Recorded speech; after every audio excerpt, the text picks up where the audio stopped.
আরে বুড়িমা, তুমি এসেছো। আমি তো আজই তোমার বাড়িতে যেতে চেয়েছিলাম। যাক, ভালোই হলো তুমি নিজেই এসেছো। এতে আর আমার কষ্ট করে তোমার বাড়িতে যেতে হলো না। আগে হ্যাঁ জমিদার মশাই, আজ তো মাস শেষ, তাই ভাবলাম আপনার সাথে দেনা পাওনার হিসাবটা করেই যাই। হ্যাঁ বুড়িমা, ওসব নিয়ে তুমি কোনো চিন্তাই করো না। তোমার সব হিসেব নিকেশ আমি করিয়ে রেখেছি। নায়েব মশাই, বুড়িমার হাতে হিসেবের খাতাটা তুলে দাও। আগে হ্যাঁ জমিদার বাবু, এখনই দিচ্ছি। আর বুড়িমা, কাছে এসে তোমার হিসেবের খাতাটা নিজেই দেখে নাও। দেখো বুড়িমা, ভালো করে তোমার হিসেবটা বুঝে নাও। জমিদার বাবু, এখানে সব হিসাব তো ঠিকই আছে। এখন আমার একটা কথা হলো, ওই যে আপনাকে 3টে বাড়ি বিক্রির কথা বলেছিলাম, সেটা কি মনে আছে? কি যে বলো না বুড়িমা, তোমার সব কথাই আমার মনে আছে। তুমি কোনো চিন্তা করো না। বাড়ি 3টি বিক্রির বিষয়ে আমি আর নায়েব আলোচনা করে তোমাকে সব জানাবো।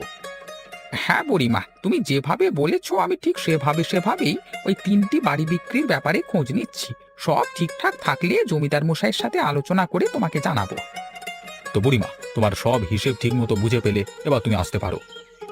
হ্যাঁ জমিদার মশাই, আমি আমার সব হিসাব নিকাশ ঠিকঠাক মতোই বুঝে পেয়েছি। আচ্ছা ঠিক আছে জমিদার মশাই, এবার তাহলে আমি আসি।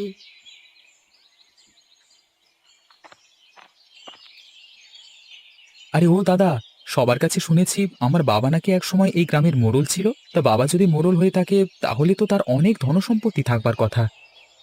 আরে গদাই, বাবা যখন মারা যায় আমার বয়স 7 কিংবা 8 বছরের মতো হবে।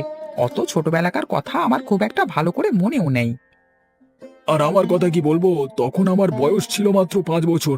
সবে ঠিক মতো হাঁটতে শিখেছি, আর ঠিক তখনই বাবা পটল তুললো। তা বাবার ধনসম্পত্তির কথা আমারও তেমন কয়টা মনে নেই। তোমরা তো বাবাকে ভালো মতো দেখেছো, কিন্তু আমার তো তখন বয়স ছিল মাত্র 2 বছর। তখন বাবার মুখখানাও দেখেছি কিনা মনে করতে পারছি না। কি রে গদাই, হঠাৎ জমিতে এসে বাবার কথা মনে করছিস কেন? বাবাকে খুব মনে পড়ছে নাকি? মনে পড়ছে কিনা তা তো বলতে পারবো না, তবে একটা বিষয় আমার সব সময় খারাপ লাগে। যখনই গ্রামের কোনো খুড়োর সাথে দেখা হয়, তখনই সে বলে আমার বাবার নাকি অনেক ধনসম্পত্তি ছিল। আমার কথা হলো, বাবার যদি এত ধনসম্পত্তি থাকতো, তাহলে তো আমাদের 3 ভাইয়ের জন্য আলাদা 3টে বাড়ি করে দিয়ে যেতে পারতো। কিন্তু দেখো, 3 ভাইয়ের জন্য মাত্র একটা বাড়ি। বলো, একটা বাড়িতে কি 3জন ভাই কাদাকাদি করে থাকা যায়? রামু দাদা, গদাই কিন্তু ঠিক কথাই বলেছে। পুরনো একটা বাড়িতে 3 ভাইয়ের থাকতে আসলে খুবই কষ্ট হয় গো। মাকে যে বলবো আমাদের আলাদা করে একটা করে দাও, তাও তো বলতে পারবো না। বলবি কি রে? বলতে গেলেই তো মা বলবে তার কাছে কোনো টাকা পয়সা নেই, তখন আর মুখ থাকবে না।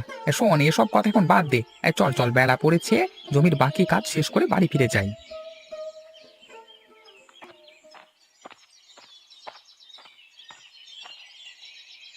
কই রে, আমার 3 ছেলের 3 বউ, কোথায় গেলি তোরা?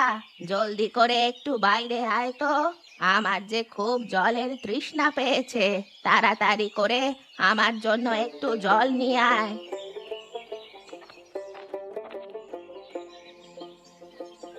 আরে এ কি, আমার 3 বউ দেখছি 3 গ্লাস জল নিয়ে এসেছে। দাও, আমাকে একটু জল দাও। হেঁটে হেঁটে আসতে আসতে আমার যে গলাটা একেবারে শুকিয়ে গেছে। মা, এই নিন, আমি আপনার জন্য নিয়ে এসেছি একেবারে ঠান্ডা জল। আপনি তো গরমের ভিতর হেঁটে হেঁটে এসে একেবারে হয়রান হয়ে গেছেন। এখন এই ঠান্ডা জল খেলে দেখবেন আপনার খুব ভালো লাগবে। দাঁড়ান মা, আমি আপনার জন্য নিয়ে এসেছি 1 কাপ গরম চা। আপনি তো অনেক পথ হাঁটাহাঁটি করে খুব ক্লান্ত। এখন 1 কাপ চা খেলে দেখবেন আপনার শরীরটা বেশ চাঙ্গা হয়ে উঠবে। এই নিন মা, চাটা খেয়ে নিন। না মা, আমি আপনার জন্য 1 গ্লাস শরবত নিয়ে এসেছি।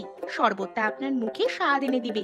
দুপুরবেলা পেট ভরে ভাত খেতে পারবেন না, আপনি তো অনেক দূর হেঁটে এসেছেন, নিশ্চয়ই একটু পর আপনার খিদে পাবে। নিন মা, আপনি আমার এই শরবতটা খেয়ে নিন। আরে দেখো, এ কি কাণ্ড! আমার শুধু গলাটা শুকিয়ে গিয়েছে, তাই আমি একটু জল খেতে চেয়েছিলাম। কিন্তু তোমরা তো ঠান্ডা জল, শরবত, চা সবই নিয়েছো। এখন আমি কোনটা রেখে কোনটা খাবো কিছুই তো বুঝতে পারছি না। মা, আপনি তো বললেন আপনার গলাটা একেবারে জলের তৃষ্ণায় শুকিয়ে গেছে। তাহলে এবার জলটা জলদি করে খেয়ে নিন। না গো বৌমা, তোমাদের হাতে এত রকমের ঠান্ডা জল, গরম জল, শরবত দেখে যে আমার গলাটা একেবারেই ভিজে গেছে। থাক, আমার আর জল খাওয়া লাগবে না। চলো ঘরে চলো, ঘরে গিয়ে দেখি আজ তোমরা কি রান্না করেছো। চলুন মা, ঘরে চলুন। আমি আজ ইলিশ মাছ রান্না করেছি।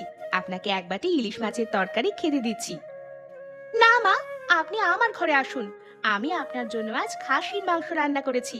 খাসির মাংস খেলে নিশ্চয়ই আপনার অনেক ভালো লাগবে। এই যে মা, এসব মাছ মাংস খেতে খেতে তো আপনার মুখটা একেবারে তেঁতো হয়ে গেছে। চলুন, আপনি আমার ঘরে চলুন। আমি আজ আপনার জন্য 7 রকমের শাক রান্না করেছি। আজ আপনাকে আমি 7 রকমের শাক দিয়ে ভাত খেতে দিচ্ছি। আরে থামো থামো, তোমরা সবাই থামো। তোমাদের কাছে এত রকমের খাবার দেখে যে আমার পেটটাও বুঝি এবার ভরে গেল। হ্যাঁ, আমার আর এখন খেতে হবে না, একেবারে রাতে খাবো।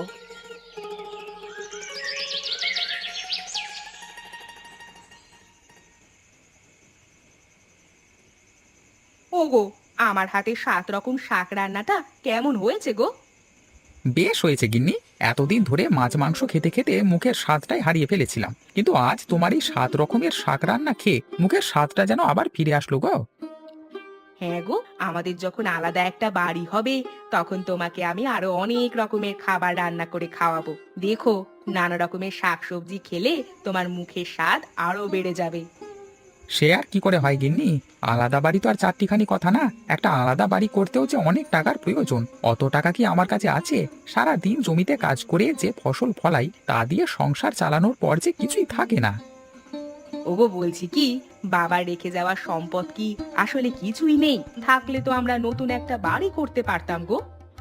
সেটা এখনো বুঝতে পারছি না গিন্নি। শোনো, তুমি কিন্তু মায়ের খাতির যত্নের কোনো কমতি রেখো না। মা মারা গেলে তার রেখে যাওয়া সব সম্পত্তির মালিক কিন্তু আমরাই হব। যদি তার খাতির যত্ন কম করো, তখন তাহলে দেখবে মা অন্য ছেলেদের তার সব ধনসম্পত্তি লিখে দিয়ে যাবে, আর আমরা কিছুই পাবো না। না গো না, তুমি আমাকে এত বোকা ভেবো না। আমি মাকে সারাটাক্ষণ সেবা করি। দেখবে, মা যদি মারা যায় তাহলে আমাকে কিছু না কিছু লিখে দিয়েই যাবে। হ্যাঁ হ্যাঁ গো গিন্নি, তাই যেন হয়।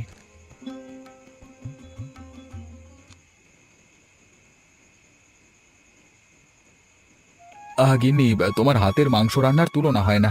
আজকের মাংস রান্নাটা বেশ মজার হয়েছে। দাও দাও, আমাকে আরো কিছুটা তুলে দাও, পেট ভরে খেয়ে নি। হ্যাঁ গো, দিচ্ছি। তুমি আস্তে ধীরে খাও, নয়তো পেট খারাপ করবে।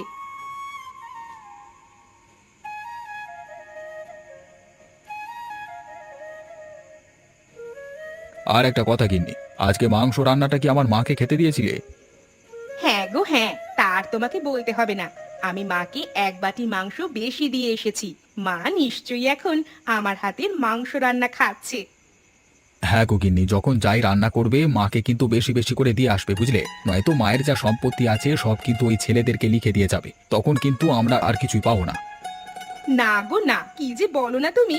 দেখো, মা যদি কোনো সম্পত্তি রেখেই যায় তাহলে নিশ্চয়ই তোমার আর আমার নামেই রেখে যাবে। কারণ আমরা যে মায়ের অনেক সেবা যত্ন করি গো। হ্যাঁ গিন্নি, তাই করে যেও। নাও, এবার জলদি করে খেয়ে নাও, সকালে যে আবার জমিতে কাজ করতে যেতে হবে।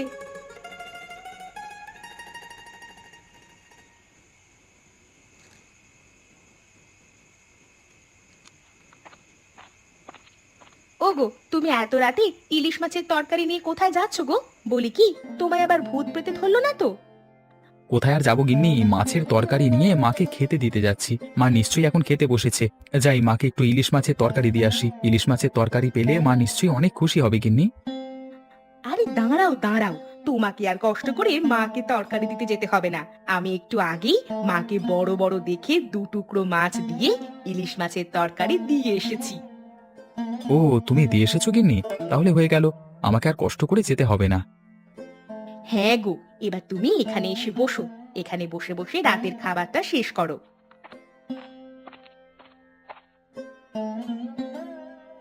শোনো গিন্নি, তুমি প্রতিদিন মাকে বেশি বেশি করে ইলিশ মাছ রান্না করে দিয়ে চলে আসবে। দরকার হলে আমি প্রতিদিন ইলিশ মাছ কিনে নিয়ে আসবো, কিন্তু যে করেই হোক মায়ের সেবা যত্নের কোনো কমতি রাখবে না, বুঝলে? হ্যাঁ গো, তার তোমাকে বলতে হবে না। মায়ের যতটা সেবা যত্ন প্রয়োজন তার চেয়ে বেশিই আমি করছি, বুঝলে? তাই করো গিন্নি। মায়ের সেবা যদি আমরা বেশি করে করতে পারি, তাহলে দেখবে মায়ের রেখে যাওয়া সব সম্পত্তি আমরাই পাবো। হ্যাঁ গো, এই কথা তুমি ঠিকই বলেছো। তাই তো আমি মায়ের অনেক সেবা যত্ন করি। হ্যাঁ গিন্নি, তুমি এইভাবে মায়ের সেবা চালিয়ে যাও। যে করেই হোক মাকে পটাতে হবে, নয়তো মায়ের সব সম্পত্তি তার বাকি ছেলেদেরকে দিয়ে দেবে।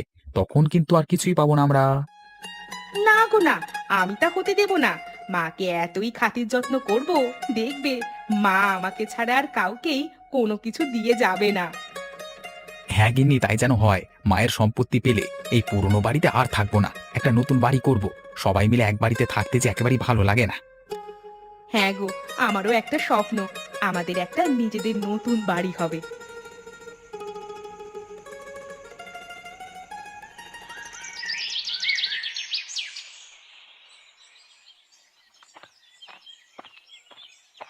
কি ব্যাপার রামু, তোমাদের 3 ভাইয়ের কি খবর? কেমন আছো তোমরা?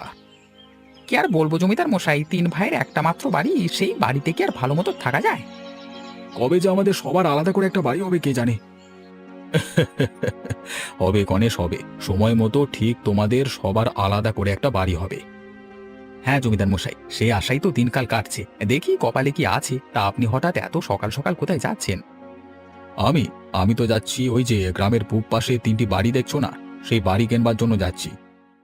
ওরে বাপ রে বাপ, এত সুন্দর বাড়িগুলো তাহলে আপনি কিনেছেন? হ্যাঁ রামু, বাড়িগুলো বেশ বড় আর দেখতেও বেশ সুন্দর। ইস, ওরকম 3টে বাড়ি যদি আমাদের 3 ভাইয়ের হতো, ওরে বাবা, কতই না ভালো হতো। আগে দাদা, তুমি ঠিক কথাই বলেছো। তবে অত বড় বাড়ি কিনবার টাকা কি আর আমাদের কাছে আছে? তোমরা 3 ভাই চিন্তা করো না, দেখবে একদিন ঠিকই তোমাদের ওরকম 3টি বাড়ি হবে। আচ্ছা, এবার আমি যাই, হ্যাঁ, আমার অনেক কাজ আছে।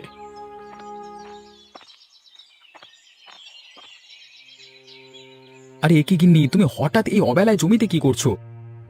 ওগো, ওগো, মা আর আমাদের মাঝে নেই, মা যে মারা গেছে গো। বলো কি ছোট বউ, এই চলো চলো বাড়িতে চলো।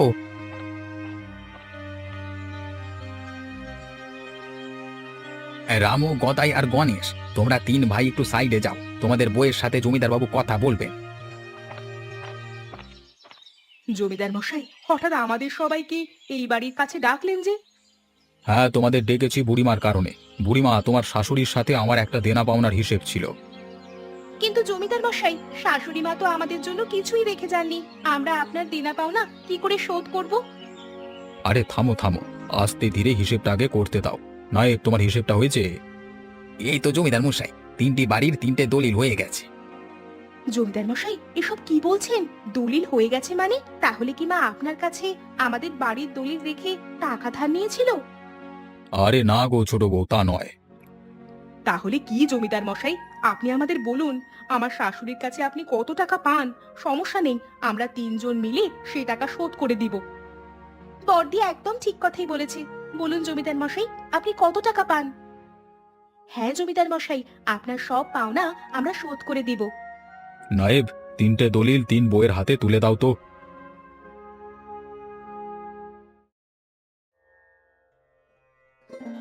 এটা কি জমিদার মশাই, এখানে আপনি আমার শাশুড়ির কাছে কত টাকা পাবেন? না গো ছোট বউ, আমি তোমার শাশুড়ির কাছে কোনো টাকা পাই না। আসলে তোমার শাশুড়ি উল্টে আমার কাছ থেকে অনেকগুলো টাকা পেত। বুড়িমা মারা যাওয়ার আগে আমাকে বলেছিল আমি যেন এই টাকাগুলো দিয়ে তোমাদের 3 বউকে 3টে নতুন বাড়ি কিনে দিই। আর তাই আজকে তোমাদের এই নতুন বাড়ির কাছে নিয়ে আসলাম, তোমাদের হাতে তোমাদের বাড়ির দলিল। এসব আপনি কি বলছেন জমিদার মশাই? আমাদের শাশুড়ি মা তাহলে আমাদের কাউকেই ঠকান নাই?